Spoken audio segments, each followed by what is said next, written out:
Here is a recording of myself with a manager from Sedgwick CMS, which is a claims management service.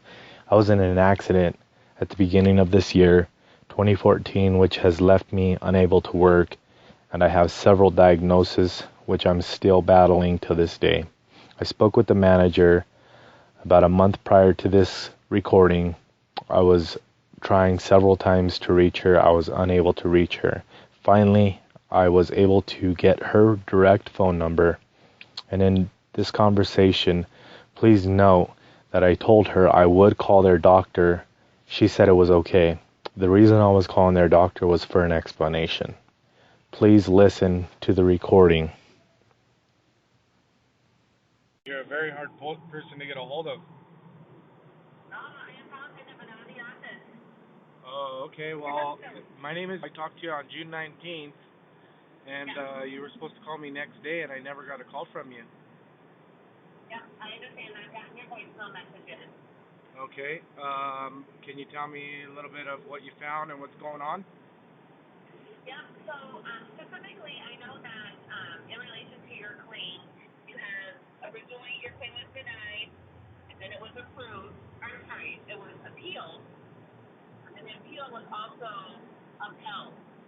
So it was not, the decision was not changed. So it was not over. I'm sorry? It wasn't overturned?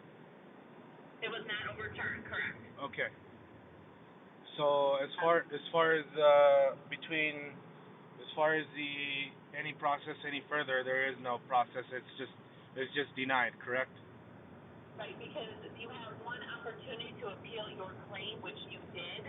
Okay. And that was still upheld. So your claim, the decision on the claim was not changed. The claim is still considered denied. What was that based on?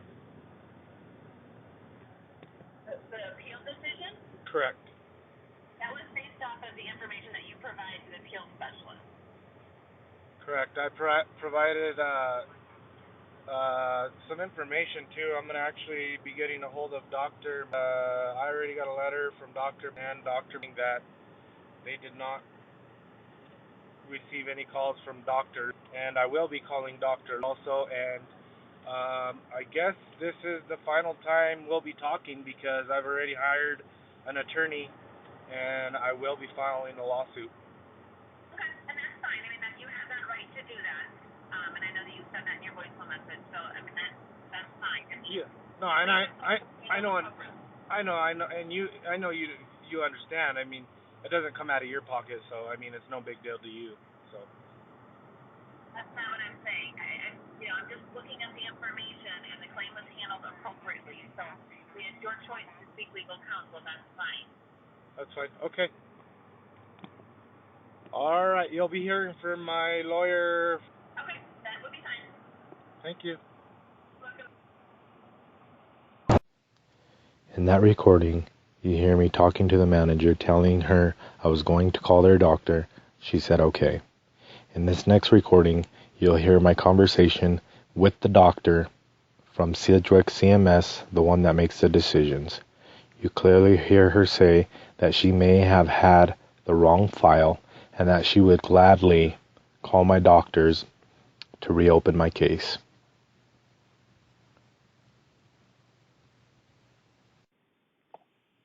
Yeah, can you hear me?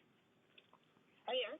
Yes, my name is, Okay. and you are actually a doctor, a reviewing physician for Sedgwick CMS, correct? Okay. And the reason that I'm not sure what you're talking about. you are a doctor that reviews files. I'm sorry, who are you? My name is. But where are you from? I'm just so confused. I'm from Colorado. Uh-huh. And the reason that I'm calling you is because I received a letter from Sedgwick about you attempting to make a peer-to-peer teleconference with my doctor, and that it was unsuccessful, that you were unable to reach them, and you left a voicemail. I've talked to all three doctors, and they said they've got no such voicemail, no such thing.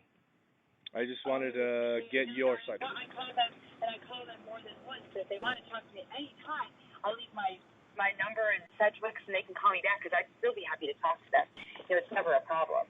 Okay, because anytime you can call, it's fine with me because sure. it's better to talk. Sometimes we just have all the information. But sometimes there's like a key thing that would help your case that for whatever reason I just don't have the records for.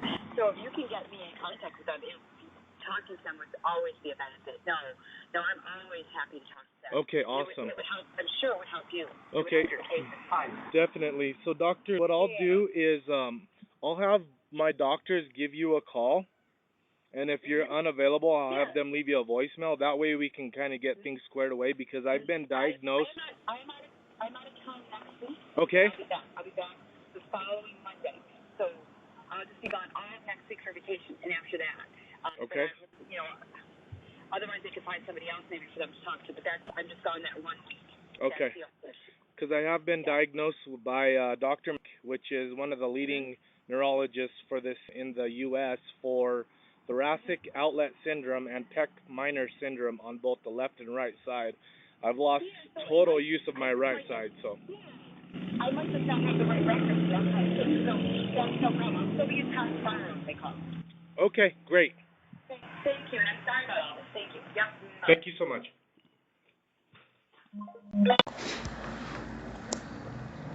In this final recording, you'll hear me speaking with the claims rep that denied my claim from Sedgwick.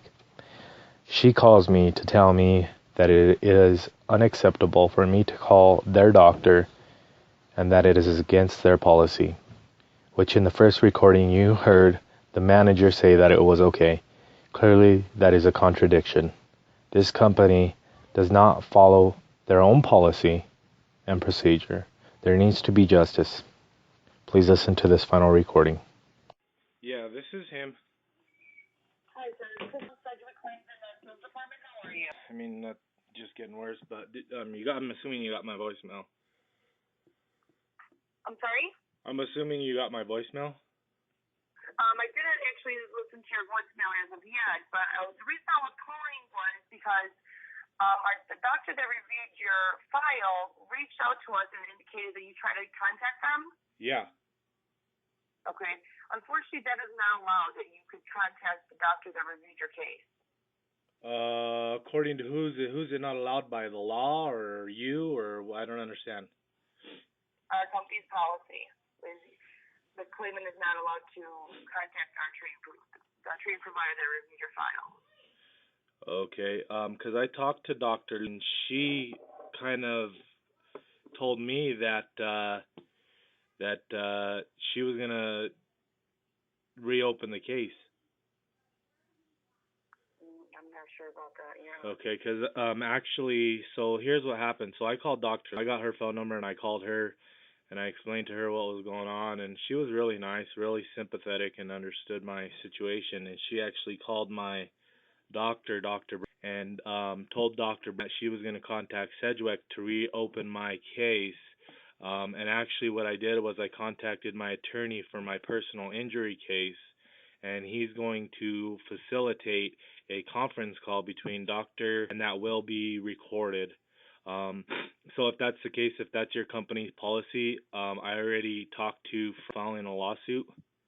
So, I mean, if you guys don't want to allow any kind of overturn or any kind of reopening of the case, that's fine too. I mean, I just seen a chiropractor yesterday too, and I do have more problems than just the thoracic outlet syndrome, the pectoral minor syndrome on both the left and right. I do have problems with my neck and my lower back, according to the chiropractor. He handles a lot of lawsuits, so he knows what he's doing. Do you have any comment on that, or? I mean, no. I mean, we did not get any direction to reopen the case. I mean, my understanding is that the case is denied and closed still. No one has any other notes in your file. Okay. So the doctor doesn't have any authority to request, the doctor, your guys' doctor, she don't have an authority to reopen the case because she was never, according to you guys, she was never able to get a hold of them, and she has no recollection of even calling them. Not that I know of that she could do that, no. Okay. And by the way, all my calls are all recorded, so this one's recorded. I'm sure you guys record your calls too. I got I'm very organized, very meticulous. I keep I keep a call log, a written log of everybody I call when I call them. All my calls are all recorded, so I mean, that's fine if you guys don't want to reopen my case. Like I said, I already sent a certified letter to you guys requesting my full case file, which you. I explained to them what was going on. They explained to me that majority of their cases are against Sedgwick. I have done a lot of research on you guys, where I've actually seen on Indeed and the Glassdoor.com where current and ex-employees are complaining about the same situation that I'm going through, where benefits are denied when they know a client or customer is legitimately hurt and does need benefits.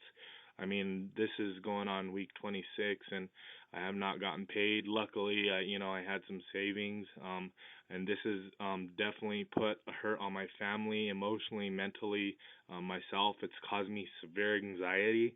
So, but I mean, if that's the route you guys want to go down, that's fine too.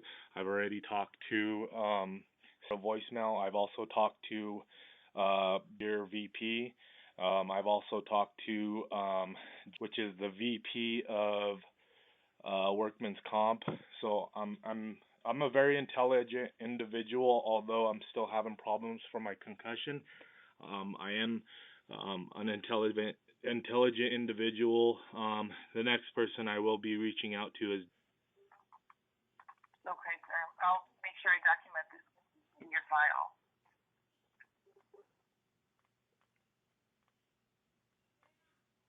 Sir? Yes. Okay. So I'll document that we had this conversation. And unfortunately, I cannot reopen the case until I'm told to. And as of right now, I see that the claim is closed denied. Okay. That's fine. I mean, if you guys want to pay triple damages, that's fine too, because I mean that's the road we're gonna have to go down. So, of course, it doesn't really matter to you because it's not coming out of your pocket, but that's fine. All right. Well, thank you so much for your time, and hope you have a good weekend. Thank you. You as well. Take care. Thank you. Bye. Bye.